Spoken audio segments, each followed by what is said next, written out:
bulan Rajab tahun 1224 Hijriah. Ketika itulah Tuhan mudik ke kebun, berhabis dengan anak bini semuanya.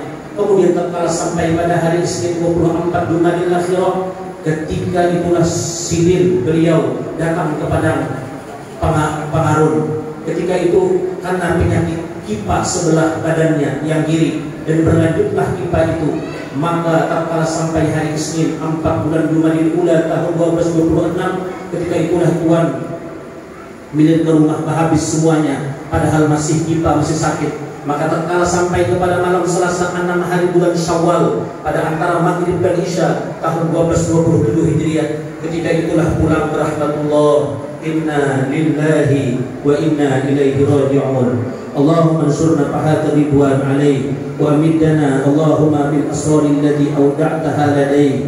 Maka dengan wasiat Tuan Syekh Muhammad Asyar Al-Usi. Bismillahirrahmanirrahim. Alhamdulillahirabbil alamin wassalatu wassalamu ala asyrafil anbiya'i wal mursalin sayyidina wa habibina wa syafi'ina wa qurratu a'yunina wa maulana Muhammad tibil qulub wa dawaiha wa afiyatil abdan wa shifaiha wa nuril absar wa hidayaiha wa qutil arwah wa hidayaiha wa ala alihi wa sahbihi. Subhanaka la ilma lana illa ma 'allamtana innaka antal alimul hakim. Rabbi shrah li sadri wa yassir li amri wa hlul 'uqdatam min lisani yafqahu qawli, amma ba'd. Pertama-tama yang saya cintai, yang saya hormati para habaib dzurriyyah Nabi Muhammad SAW, para alim ulama, para tokoh agama, pewaris ilmu Nabi Muhammad SAW. Wabil khusus yang hadir pada malam hari ini ada Habib Ali Al-Idrus, ada Habib Abdul Qadir Al-Sagaf dari Jakarta, ada Habib Sadam Al-Habsi, kemudian juga ada Ustadz Mahya Sarwani yang merupakan Ketua Jatman Kabupaten Bro, kemudian ada Ustadz Abdul Khair, Guru Ramli, dan para ustadz-ustadz yang lainnya, para habaib yang lainnya. Mudah-mudahan kita doakan para habaib kita, para ulama kita, para kiai kita, para ustadz-ustadz kita, mudah-mudahan dipanjangkan umur oleh Allah Subhanahu wa Ta'ala dalam keadaan sehat walafiat, sehingga bisa membimbing kita semuanya di jalan yang diridhoi oleh Allah dan Nabi Muhammad SAW. Amin ya rabbal alamin.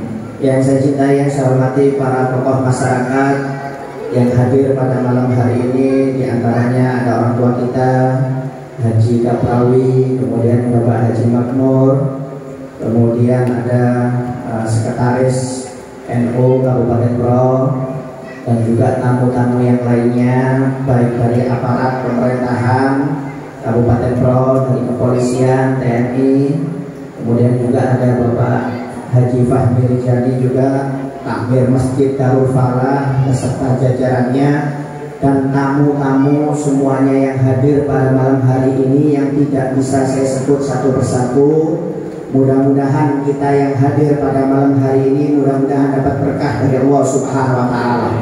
Wabil khusus juga yang membantu menyukseskan acara ini, baik membantu dengan dana, tenaga, pikiran, dan doa. Mudah-mudahan rezekinya dikasih barokah oleh Allah Ta'ala. Mudah-mudahan yang sakit di antara kita diangkat penyakitnya oleh Allah Ta'ala. Yang punya problem hidup, mudah-mudahan diangkat problem hidupnya oleh Allah Subhanahu wa Ta'ala. Dan mudah-mudahan kita dicatat sebagai pecinta-pecinta orang-orang yang soleh, dengan harapan nanti di hari kiamat kita mendapatkan syafaat para orang-orang yang soleh dan bisa berkumpul dengan orang-orang yang soleh nanti di hari kiamat. Amin ya rabbal alamin. Alhamdulillah, nikmat yang besar dari Allah Subhanahu wa Ta'ala pada malam hari ini kita bisa kembali berkumpul di tempat yang mulia ini dalam acara yang mulia, yaitu yang pertama halal bihalal yang diadakan oleh takmir atau pengurus Masjid Darul Falah yang bekerja sama dengan Jatman Kabupaten Bro, sekaligus hall seorang solihin, yaitu yang pertama Syekh Muhammad Arsyad Al-Banjari, yang ke-217, dan hall Habib Soleh bin Muhsin Al-Hamid Soib Tanggul, Mudah-mudahan kita dapat berkahnya orang-orang yang soleh.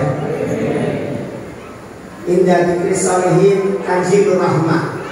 Ketika disebut nama-nama atau kisah-kisah orang yang soleh, maka rahmatnya Allah akan turun. Jadi pada saat ini rahmat Allah ini lagi turun. Kenapa? Karena kita kumpul di sini untuk mengingat orang-orang yang soleh. Kita berkumpul di sini sebabnya karena cinta dengan orang yang soleh. Cinta dengan orang yang soleh, menyebut kisah orang yang soleh itu adalah perintah agama. Perintahnya Allah mampu.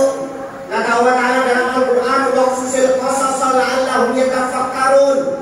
Kata Allah Ta'ala dalam Al-Quran, ceritakan kisah-kisah orang yang soleh, baik dari para rasul, para nabi, orang-orang yang soleh. Supaya apa? Supaya manusia itu berpikir. Kita hadir di sini Pak, supaya kita ini berpikir. Di antaranya kenapa? Mereka sudah meninggal ratusan tahun, meninggal puluhan tahun, tapi namanya masih harum. Yang doakan ribuan orang. Apa yang membuat mereka sukses hidupnya dunia akhirat? Pak, Bu, kita kalau meninggal siapa yang doakan? Siapa yang mendoakan? Mau anak, mau istri, mungkin setahun sekali kalau mau lebaran baru ziarah kubur.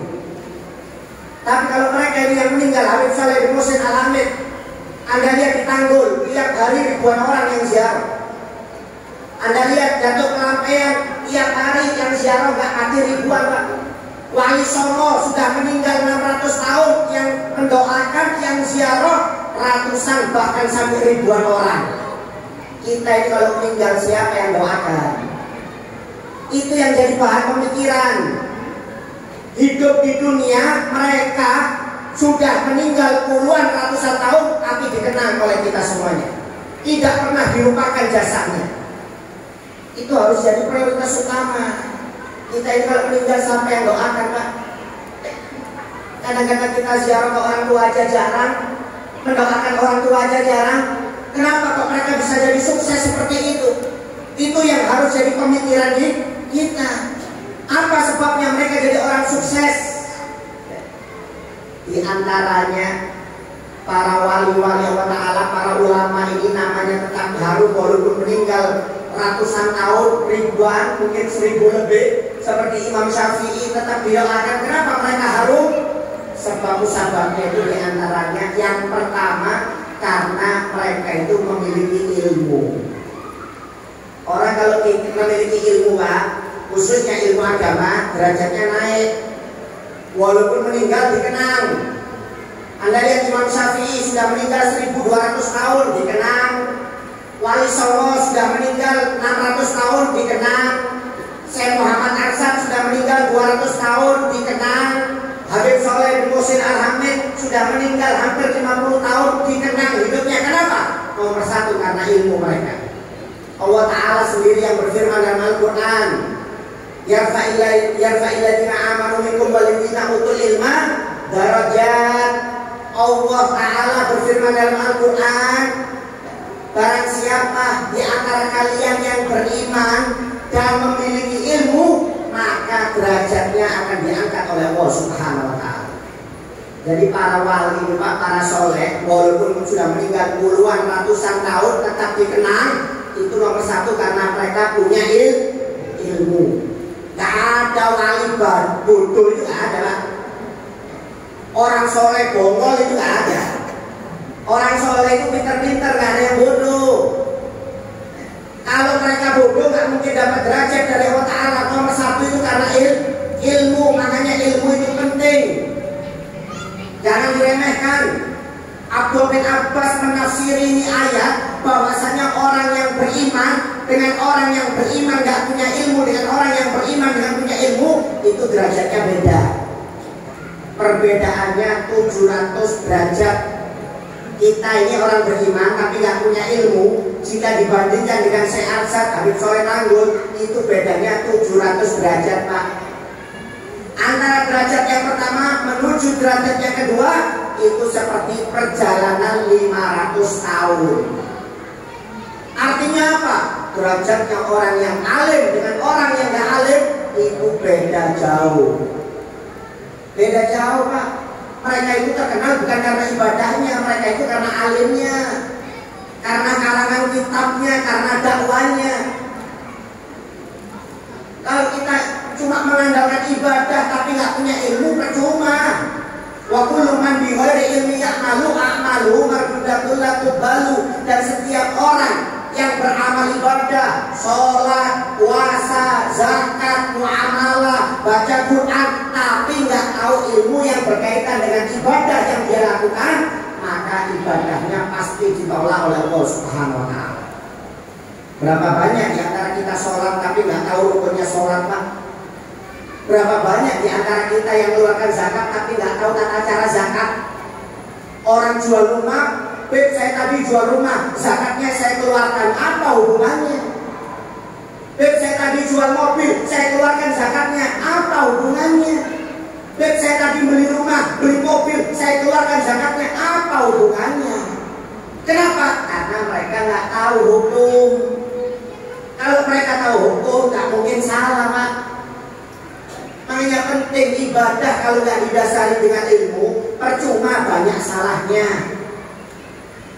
Saya kasih contoh. Tasyahud awal itu hukumnya sunnah, Pak. Imam itu kalau lupa tasyahud awal, kalau posisinya sudah lebih tinggi daripada rukuk, nggak boleh kembali untuk duduk. Kalau untuk duduk, batal semua sholatnya itu. Yang makmum yang ikut batal. Kenapa? Karena berdiri itu rukun. Tasyahud awal itu sunnah. Saya pernah sholat di Bron. Imamnya itu lupa nggak tasyahud awal. Posisinya sudah lebih tinggi daripada rukuk. Makmum di belakang mengatakan subhanallah. Untuk imamnya ngerti hukum, tetap berdiri nggak mau duduk. Makmum di belakang tambah keras subhanallah.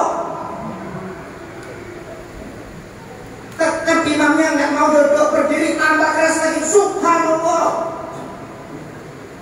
Akhirnya setelah selesai salam, imamnya langsung ditegur sama makmum. Mam, kamu ini sudah saya ingatkan sampai subhanallah, nggak duduk kamu. Gimana yang betul kalau sholat?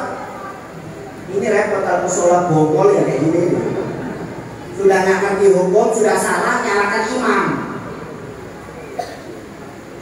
Ini parah Pak, kalau sudah hukumnya seperti ini nggak ngerti hukum, ini bahaya. Jangan dianggap remeh, makanya penting ilmu itu penting. Kenapa? Mencari ilmu itu perintah dari Allah Subhanahu wa Ta'ala.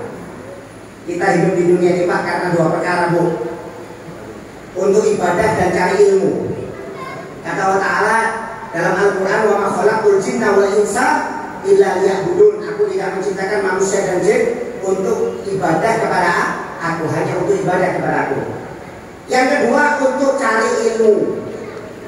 Allah Ta'ala berfirman dalam Al-Quran, Allahu alladzi khalaqa sab'a samawati minal ardi mithluhunna yatanazzalu amru bainahunna lita'lamu annallaha 'ala kulli syai'in qadir. Allah yang menciptakan 7 lapis langit bumi, dan Allah yang mengatur perputaran langit dan bumi. Supaya apa? Supaya kalian ini mempunyai ilmu. Dan kalian tahu Allah Ta'ala itu maha mampu. Hidup di dunia Pak Bu itu karena dua. Bukan supaya tahajud aja, bukan supaya baca Quran saja, puasa saja. Enggak. Nomor satu itu karena ilmu. Percuma sholat tahajud kalau nggak punya ilmu. Percuma kalau puasa nggak punya ilmu. Percuma kalau baca Quran nggak punya ilmu. Ibadahnya bakal ditolak oleh Allah Subhanahu wa Ta'ala. Jangan dianggap ringan. Ilmu ini penting. Hukumnya wajib. Hukumnya wajib. Makanya kata Nabi Muhammad, thalabul ilmi faridatun ala kulli muslimin wa muslimatin. Menuntut ilmu itu hukumnya wajib bagi laki-laki maupun perempuan yang beriman kepada Allah Ta'ala. Wajib cari ilmu ya Pak. Gak boleh kalau ada orang gak mencari ilmu, hukumnya haram. Gak boleh. Ini kadang-kadang yang dicari bukan ilmu agama. Yang dicari sekolah tinggi, SD 6 tahun, SMP 3 tahun, SMA 3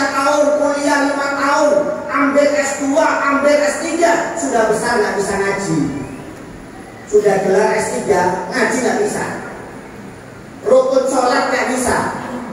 Tuh, ini kalau SD 6 tahun Pak, kemudian ditambah SMP 3 tahun, SMA 3 tahun, dibuat belajar ilmu agama, bisa jadi orang pinter ini. Bisa jadi orang pinter. Bayangkan kuliah nggak bisa ngaji, kadang-kadang gelarnya banyak, profesor, doktor. Jangan. Kita ini nanti oleh Allah Ta'ala bukan ditanya sudah dapat gelar S1, sudah dapat gelar S2, sudah belajar biologi, sudah belajar matematika. Bukan itu yang ditanya oleh Allah Ta'ala. Sudah benar nggak kamu sholatnya? Sudah belajar nggak rukun sholat? Wudhu seperti apa? Mandi besar seperti apa? Itu yang ditanya oleh Allah Ta'ala. Tentang ilmu agama. Bukan berarti belajar ilmu umum nggak boleh. Boleh, ilmu umum bagus, tapi jangan sampai lupa ilmu agama. Ilmu agama ini penting Pak. Silahkan Anda masih gelar S1, S2, S3, gak ada masalah. Saya aja S3, SD, SMP, SMA, alhamdulillah. Kalau pakai kuliah S4 saya, ya nggak sombong saya. Lu nggak apa-apa, cuma jangan lupa belajar ilmu agama. Kenapa? Yang pertama, belajar ilmu agama itu perintah dari Allah Ta'ala, bukan hanya ibadah saja. Kalau cuma ibadah nggak ngerti ilmunya, hancur ibadahnya, nggak bakal diterima oleh Allah Subhanahu Wa Ta'ala. Mudah-mudahan tausiah yang kita sampaikan dapat kita amalkan dalam kehidupan sehari-hari di Rabbal Alamin. Masuki acara yang ke-6, pembacaan taklim yang akan dipimpin oleh Wakil Romis Jatman oleh Burau kepada Ustaz Abdul Khair yang hormat, silakan. Alhamdulillah, la ilaha illallah